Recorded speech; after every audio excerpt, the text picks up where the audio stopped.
नमस्कार. नमस्कार. आज आपण आलो आहोत शेवगा या गावी. हे आहेत आपले तिकांडे पाटील, ज्यांचा हा कपाशीचा प्लॉट आहे.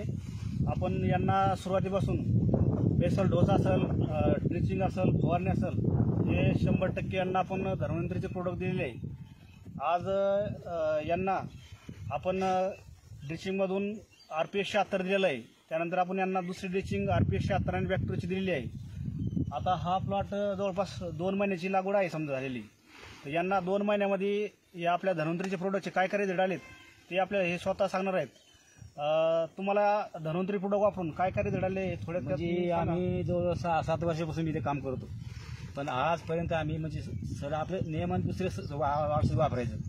पण ज्यावेळेस ह्यावेळेस करोड साहेबांनी तुमची भेट झाली, काकडे साहेबाची, सांगितलं बाबा आमचं एवढं तुम्ही प्रोडक्ट वापरून बघा धन्वंतरीचं. नंतर आम्ही यावेळेस काय केलं, RPS 76 ड्रिचिंग केलं आणि फवारणी दिली. एवढा वेळ मस्त आला की म्हणजे याची कवळकी आणि फांद्या गेला पाते, म्हणजे याचा कलर अजूनपर्यंत गेलेला नाही. म्हणजे रिझल्ट चांगले आलेले. मी स्वतः घरी माझी शेती तर तिथं मी प्रयोग केलेला आहे, तिथं वापरलेलं आहे. मी ते ड्रिचिंग केली मी पंपानं आणि परत एक फवारणी केलेली. बरं, आपण हे धन्वंतरीचे प्रोडक्ट वापरले ह्या शेतवाडीचं आणि बाकीकडे बी काही कपाशी प्लॉट आहेत, त्याच्यामध्ये याच्यामध्ये तुम्हाला काय डिफरन्स? नाही फरक आहे, बराच फरक आहे. म्हणजे कवळकी असेल किंवा हाईट असेल किंवा पातेची संख्या असेल, बोंडाची साईज असेल. बाजूला प्लॉट आहे इकडे एक बाजूला, किंवा आधी त्याच्यापेक्षा म्हणजे ते भारी प्लॉट दिसत होता. नंतर मग आम्ही जे ट्रीटमेंट केली तुमची RPS 76 ची, ते मला तुम्ही असं कोणती जादू केली की तुमचा प्लॉट आमच्यापेक्षा पण मोठा गेला लगे. आधी एकदम आम्हाला वाटत होतं किंवा तुमचा प्लॉट आमच्यापेक्षा लेडी दावली झाली आणि परत खाली दिसत होता. नंतर आम्ही जे केलं की ते आमच्याकडे येऊन बघायचे तुम्ही काय वापरता. आम्ही त्याला दाखवत नव्हतं, तुम्ही काहीतरी जादू करता होईल. अरे म्हणलं जादू नाही, म्हणतो RPS 76 जादू येईल. त्याला कळलं आम्हाला सांगत जा तुम्ही कोणते वापरता काय वापरता. आम्ही शेतकऱ्याला एवढं सांगतो की धन्वंतरी RPS 76 ड्रिचिंग बी करा आणि फवारणी बी करा. रिझल्ट तुम्हाला 100% आल्याशिवाय राहणार नाही. आता लोक तर नाही ऐकत, पण ज्यावेळेस आम्हाला खुद अनुभव आला आम्ही लोकांना सांगू की बाबा हे तुम्ही वापरून बघा.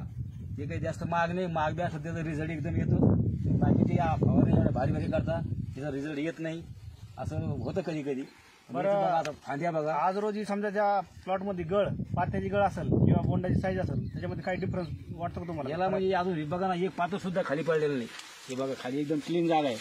काय काय एक पातं, याच्या फांद्या बघा, फांद्या म्हणजे झाडासारख्या फांद्या दिसत्या. याला फळं पण आलेले, याला 15-15, 10-10, 15-15 खाली बोंड बनलेले. परत प्रत्येक याला 5-5, 6-6 म्हणजे प्रत्येक फुटी आलेली त्याला 5-5, 1, 2, 3, 4, 5 पाते, 5-6 पाते एका याला. एका फुटीवर 6 पाते. असे फुटी किती बघा तुम्ही. आता ते समोर बघा, आम्ही काही झाकून ठेवलेलं नाही, काही नाही तुमच्या समोर आहे. बरोबर. हाईट पण बघा याला, हाईट 5.5 फूट झाली. 13 जूनला लागवड झाली त्याची. 2 महिने झाले. 2 महिने, 2-2.25 महिने झाले त्याची. आता 5.5 फूट गेली. आता अजून पण RPS 76 आम्ही एक फवारणी करणार, त्याला ड्रिचिंग देणार, पुन्हा फवारणी करणार. सर, यांना हा आपला प्लॉट दाखवा जरा, काय RPS 76 धन्वंतरीच्या ट्रीटमेंटचं पूर्ण बघा तुम्ही. चौकोनी कोपरा म्हणजे सगळा सारखा प्लॉट दिसेल तुम्हाला.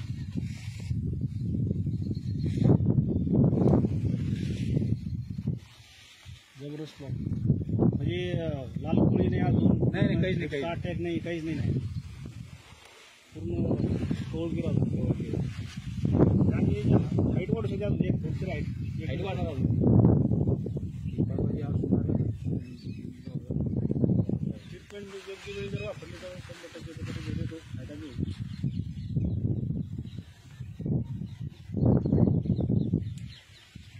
बाबा